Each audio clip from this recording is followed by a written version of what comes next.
मित्रांनो नमस्कार. आपल्या आवडत्या देवबाप्पाची म्हणजेच गणपती बाप्पाची संकष्ट चतुर्थी 7 डिसेंबर 2025 आणि वार रविवार या दिवशी आहे.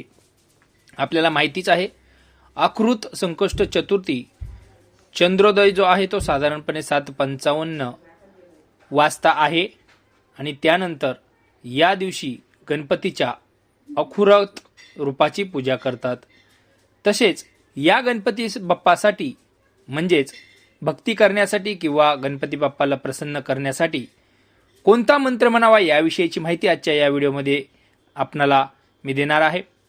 नक्कीच आपल्या घरामध्ये सुख शांती आणि समाधान आणण्यासाठी आपल्या आयुष्यामध्ये येणाऱ्या संकटांना तोंड देण्यासाठी आणि संकट निवारण होण्यासाठी विघ्नहर्ता विघ्नेश्वर गणपती बाप्पा नक्कीच आपल्याला सहाय्य करू शकतो. तर आपण भक्ती करताना जप करताना कोणत्या मंत्राचा जप करावा तर तुम्ही नक्कीच या पूजेसाठी ओम गण गणपते नमः किंवा गजाननाय नमः या मंत्राचा जप करा, ज्यामुळे अडथळे दूर होतात आणि सुख समृद्धी येते. तर मित्रांनो मुख्य जो मंत्र आहे तो ओम गण गणपते नमः सर्वात सोपा आणि प्रभावी मंत्र.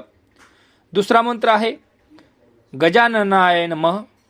तिसरा मंत्र आपण हा सुद्धा म्हणू शकता वक्रतुंडाय नमः.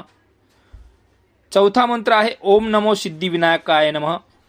तर नक्कीच हे मंत्र तुम्ही म्हणू शकता आणि पूजा करू शकता. हा व्हिडिओ कसा वाटला ते नक्की कमेंट करून सांगा. लाईक करा, आवडला तर शेअर करायला विसरू नका. धन्यवाद.